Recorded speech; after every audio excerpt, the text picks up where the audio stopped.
BJP ರಾಷ್ಟ್ರೀಯ ಸಂಘಟನಾ ಕಾರ್ಯದರ್ಶಿ ಬಿಎಲ್ ಸಂತೋಷ್ ವಿರುದ್ಧ ಅವಹೇಳನಕಾರಿ ಭಾಷಣ ಮಾಡಿರುವ ಆರೋಪಕ್ಕೆ ಸಂಬಂಧಿಸಿ ಮಹೇಶ್ ಶೆಟ್ಟಿ ತಿಮರೋಡಿ ಬಂಧನದ ಬೆನ್ನಿಗೆ ಧರ್ಮಸ್ಥಳ ಪ್ರಕರಣದಲ್ಲಿ ಮಹತ್ವದ ಬೆಳವಣಿಗೆಗಳು ನಡೆದಿವೆ. ಉಜಿರೆಯ ತಿಮರೋಡಿ ಮನೆಯಲ್ಲಿ ಮಹೇಶ್ ಶೆಟ್ಟಿ ಅವರನ್ನ ಬಂಧನ ಮಾಡೋಕೆ ಬ್ರಹ್ಮಾವರ ಪೊಲೀಸರು ಹೋದಾಗ ಕರ್ತವ್ಯಕ್ಕೆ ಅಡ್ಡಿಪಡಿಸಿದ ಬಗ್ಗೆ ಬೆಳ್ತಂಗಡಿ ಪೊಲೀಸ್ ಠಾಣೆಯಲ್ಲಿ ಮಹೇಶ್ ಶೆಟ್ಟಿ ತಿಮರೋಡಿ, ಗಿರೀಶ್ ಮಟ್ಟಣ್ಣನವರ್, ಜಯಂತ್ ಟಿ ಸೇರಿ ಹಲವರ ವಿರುದ್ಧ ಪ್ರಕರಣ ದಾಖಲಾಗಿದೆ.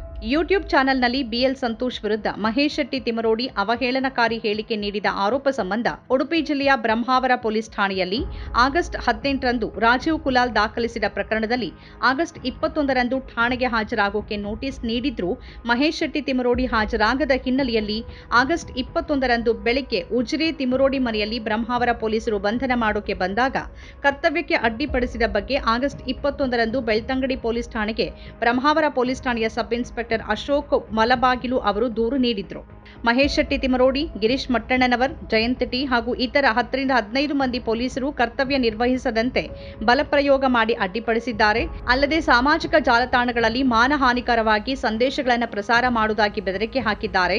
ಮಹೇಶ್ ಶೆಟ್ಟಿಯನ್ನ ವಶಕ್ಕೆ ಪಡೆದ ಬಳಿಕ ಇಲಾಖಾ ವಾಹನದಲ್ಲಿ ಬರೋಕೆ ನಿರಾಕರಿಸಿದ್ದು ಖಾಸಗಿ ಕಾರಿನಲ್ಲಿ ಬಂದಿದ್ದು, ಈ ವೇಳೆ ಸ್ಥಳದಲ್ಲಿ ನೆರೆದಿದ್ದ 10ರಿಂದ 15 ಮಂದಿ ಕಾರುಗಳನ್ನು ಹಿಂಬಾಲಿಸಿ ಬಂದು ಕರ್ತವ್ಯಕ್ಕೆ ಅಡ್ಡಿಪಡಿಸಿದ್ದಾರೆ ಅಂತ ದೂರು ನೀಡಿದ್ದು, ಅದರಂತೆ ಆರೋಪಿಗಳ ವಿರುದ್ಧ ಕರ್ತವ್ಯಕ್ಕೆ ಅಡ್ಡಿಪಡಿಸಿರುವ ಬಗ್ಗೆ ಆಗಸ್ಟ್ 22ರಂದು ಬೆಳ್ತಂಗಡಿ ಪೊಲೀಸ್ ಠಾಣೆಯಲ್ಲಿ 132, 189(2), 351(2), 263(A), 190, 262 BNSನಂತೆ ಪ್ರಕರಣ ದಾಖಲಾಗಿದೆ.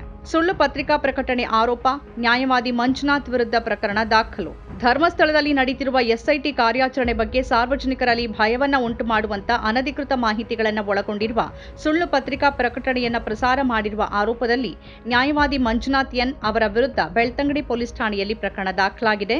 ಧರ್ಮಸ್ಥಳ ನಿವಾಸಿ ರಘುರಾಮ್ ಶೆಟ್ಟಿ ಅನ್ನೋರು ಈ ಬಗ್ಗೆ ದೂರು ನೀಡಿದ್ದು, ಪ್ರಸ್ತುತ ಎಸ್ಐಟಿ ತಂಡದಿಂದ ನಡೆಯುತ್ತಿರುವ ಕಾರ್ಯಾಚರಣೆ ಬಗ್ಗೆ ಸುಳ್ಳು ಪತ್ರಿಕಾ ಪ್ರಕಟಣೆಗಳನ್ನು ಬಿಡುಗಡೆ ಮಾಡಿ ಸಾರ್ವಜನಿಕರಲ್ಲಿ ಗೊಂದಲ ಸೃಷ್ಟಿಯಾಗುವಂತೆ ಮಾಡಿದ ಬಗ್ಗೆ ದೂರು ನೀಡಿದ್ದು, ಅದರಂತೆ ಬೆಳ್ತಂಗಡಿ ಠಾಣೆಯಲ್ಲಿ 353(1)(b), 353(2) BNSನಂತೆ ಪ್ರಕರಣ ದಾಖಲಿಸಲಾಗಿದೆ ಅಂತ ತಿಳಿದು ಬಂದಿದೆ. ಜಾತಿ ನಿಂದನೆ ಆರೋಪ, ವಕೀಲ ಜಗದೀಶ್ ಬಂಧನ. ಸಾಮಾಜಿಕ ಜಾಲತಾಣದಲ್ಲಿ ಜಾತಿ ನಿಂದನೆ ಮಾಡಿದ ಆರೋಪದ ಮೇಲೆ ವಕೀಲ ಜಗದೀಶ್ ಅವರನ್ನ ಕೊಡಿಗೇಹಳ್ಳಿ ಪೊಲೀಸರು ಬಂಧಿಸಿ ವಿಚಾರಣೆ ನಡೆಸಿದ್ದಾರೆ. ಸಾಮಾಜಿಕ ಜಾಲತಾಣದಲ್ಲಿ ಜಗದೀಶ್ ಅವರು ಜಾತಿ ನಿಂದನೆ ಮಾಡಿದ್ದಾರೆ ಅಂತ ಮಂಜುನಾಥ್ ಅನ್ನೋರು ಪೊಲೀಸ್ ಠಾಣೆಯಲ್ಲಿ ದೂರು ದಾಖಲಿಸಿದ್ರು. ಹೀಗಾಗಿ BNS 196 ಮತ್ತು 299ರ ಅಡಿಯಲ್ಲಿ ಜಗದೀಶ್ ವಿರುದ್ಧ ಪೊಲೀಸರು ಕೇಸ್ ದಾಖಲಿಸಿಕೊಂಡಿದ್ರು. ಪೊಲೀಸರಿಂದ ಬಂಧನಕ್ಕೆ ಒಳಗಾಗುವಾಗ ಜಗದೀಶ್ ಅವರು ಫೇಸ್ಬುಕ್ ವಿಡಿಯೋ ಮೂಲಕ ಪ್ರತಿಕ್ರಿಯೆ ನೀಡಿದ್ದಾರೆ. ಯಾರೂ ಅಶಾಂತಿ ಮಾಡಬೇಡಿ, ಇದು ಸಾಮಾನ್ಯ ಪ್ರಕ್ರಿಯೆ ಅಂತ ಅವರು ಹೇಳಿದ್ದಾರೆ.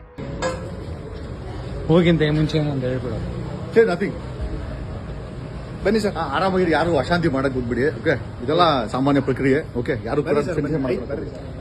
ಇಂದು ಕೊಡಿಗೇಹಳ್ಳಿ ಪೊಲೀಸರು ನನ್ನನ್ನು ವಶಕ್ಕೆ ಪಡೆದಿದ್ದಾರೆ. ನಾನು ಧರ್ಮಸ್ಥಳ ಹತ್ಯಾಕಾಂಡದ ವಿರುದ್ಧ ಸತ್ಯವನ್ನ ಹೇಳಿದ್ದು ತಪ್ಪ. ಸಮಾಜದಲ್ಲಿ ತಪ್ಪು ನಡೆದಾಗ ಧ್ವನಿ ಎತ್ತೋದು ನಮ್ಮ ಸಾಂವಿಧಾನಿಕ ಹಕ್ಕು. ನ್ಯಾಯಕ್ಕಾಗಿ ಹೋರಾಡುವುದು ಅಪರಾಧವಲ್ಲ ಅಂತ ಅವರು ಬರೆದುಕೊಂಡಿದ್ದಾರೆ. ನಮ್ಮ ಕಾರ್ಯಕ್ರಮಗಳನ್ನು ನೀವು ನೋಡ್ತಾ ಇದ್ರೆ ನಮ್ಮ ಚಾನೆಲ್ ಅನ್ನ ಸಬ್ಸ್ಕ್ರೈಬ್ ಮಾಡಿ, ಪಕ್ಕದ ಬೆಲ್ ಐಕಾನ್ ಒತ್ತಿ ನಮ್ಮನ್ನ ಬೆಂಬಲಿಸಿ. ಹಾಗೆ ನಮ್ಮ ಕಾರ್ಯಕ್ರಮಗಳನ್ನ ಲೈಕ್ ಮಾಡಿ, ಕಮೆಂಟ್ ಮಾಡಿ, ಅದನ್ನ ಬೇರೆಯವರಿಗೂ ವಾಟ್ಸ್ಆಪ್ ಮೂಲಕ ಶೇರ್ ಮಾಡಿ. ನೀವು ಹೀಗೆ ಮಾಡಿದಾಗ ನಮ್ಮ ಚಾನೆಲ್ ಮತ್ತಷ್ಟು ಜನರಿಗೆ ತಲುಪಲು ನೀವು ನಮ್ಮೊಂದಿಗೆ ಸಹಕರಿಸಿದ ಹಾಗಾಗುತ್ತೆ. ಇದು ನೀವು ಯಾವುದೇ ಖರ್ಚಿಲ್ಲದೆ ಕೆಲವೇ ಸೆಕೆಂಡುಗಳಲ್ಲಿ ನೀಡಬಹುದಾದ ಸಹಕಾರ. ಧನ್ಯವಾದಗಳು.